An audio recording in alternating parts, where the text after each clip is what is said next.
Angels and Aimers, what is going on? It is the Champ Strider here, and today we are going to look at one wall, five targets pasu, which is a classic kovaaks click timing drill, and we're going to talk about how we can improve our scores in this exercise.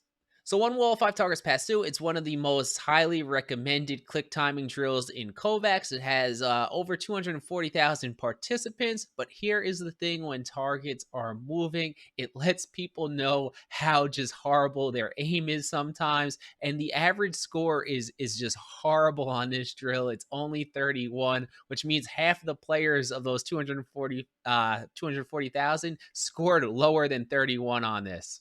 And I'm always just beating down the doors, telling everyone I can to train more moving click timing drills because enemies in games don't stand still. If you want your aim to translate into the game, you got to be able to hit targets that are moving or wiggling. So with Pass 2, you have medium-sized targets that move around and wiggle a little bit, and you get points for hitting them, but you lose points for missing them.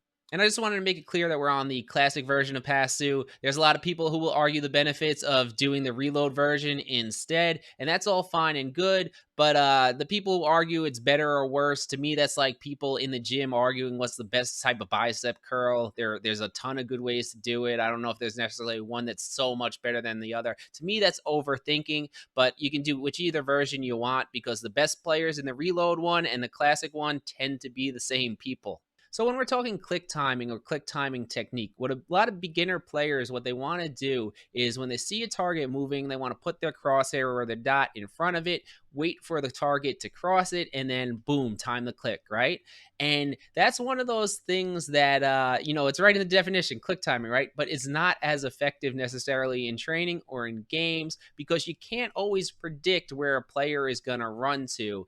And a lot of times, timing your clicks like this will get you killed because if your opponent is a good aimer, they're not going to take that time to put their reticle where they think you're going to move. They're going to snap right on you and burn you down. And at the same time, if they move or go out of that path you think they're going, you're screwed again because you gotta readjust your crosshair again to hit them. So if you want to score highly or get better at this drill, the goal is to get to the point where you're mostly snapping from target to target in this drill. You're not really click timing them at all. You're going snap, click, snap, click, snap, click. And as you watch me play, this is mostly what I'm doing in this drill. So I think with enough practice and the training techniques that I'm going to go over next, virtually anyone can get to where they're hitting those 100 plus scores in passive if they put enough time in. And before I get into those methods, become an angel by hitting the subscribe button. And if you're already an angel, just hit the like button so we get boosted up a little bit in the algorithm. So let's talk about a few different methods, different drills, different ways that we can go about making ourselves better at this one wall, five targets passive exercise.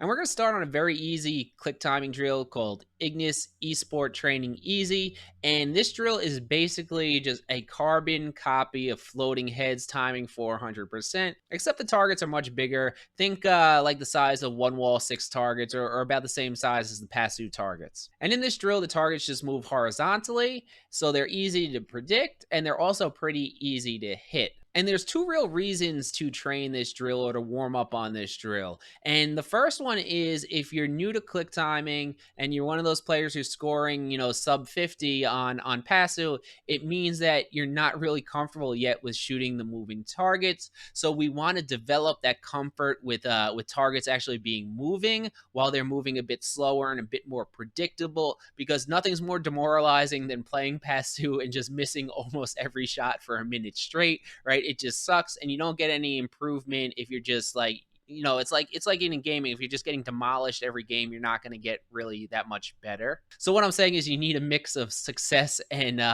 failure to get good. And the second reason to practice this drill is, remember I talked about snapping from target to target and developing your speed if you want to score highly in this drill. And this is a great place to practice going quickly from target to target when it's moving. And we do this drill again because we want to develop that speed of going snap, click, and this drill being a little bit easier and more predictable lets us have more success doing it and develop those habits of getting into snapping and clicking and not click timing the targets. So the second way we're going to get better at one wall five targets pass is we're going to use the actual free play mode and slow the target targets down. And to do this, just hit escape, go down to time scale in the bottom right. And for now, I'm just going to say to change it to 0.5, but you're going to have to use your judgment and adjust this as you feel necessary. And what slowing the targets does is you practice this for a few days or a few minutes at a time, and it allows you to get used to the movement patterns of the bots. And this is just straight differentiating, right? Give yourself something that you can have success with while also improving your ability to click time. And a great thing to do when you're playing this drill on a slowdown version is to try to keep your dot over these targets and then click when you're comfortable. So just like take a second to practice tracking them a little bit and get used to the moving pattern, see where they go and see how they wiggle.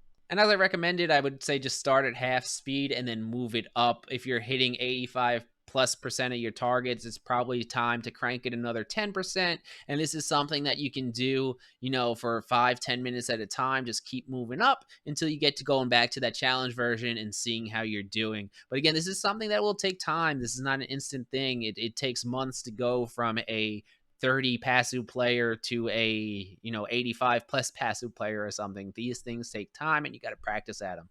And now there's another way to do this kind of same method, and that's for the people who want a little bit more challenge, and they like having that 1 minute run where you get to see your score at the end, so you instantly know if your average score is going up or down. And that's to do 1 wall, 5 targets, pasu slow. And this has the exact same size bot. It has the exact same movement pattern, but the thing is, as in the name, the bots move a little bit slower. And this is actually a reload drill, so it won't punish you for misses. So I guess it makes it a little bit less pressure on you if you miss a shot that your run's going to be done and your score is going to stink.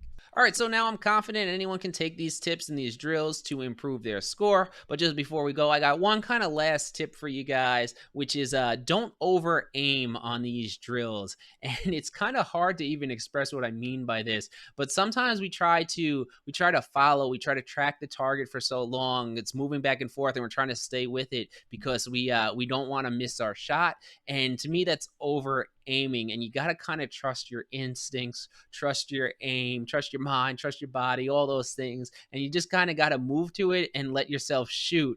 And if you watch me, it looks like I'm not really aiming on the targets and I'm just kind of flicking and shooting. And that's about trusting your aim and being confident in yourself. And I just want to point that out, that sometimes we wind up missing shots or missing quite a bit more than we should because we're overthinking things, and we just got to trust ourselves that, I have good aiming fundamentals and I'm just going to go to the target and shoot. I'm not going to wait that extra second or two, hesitate, which actually causes us to miss.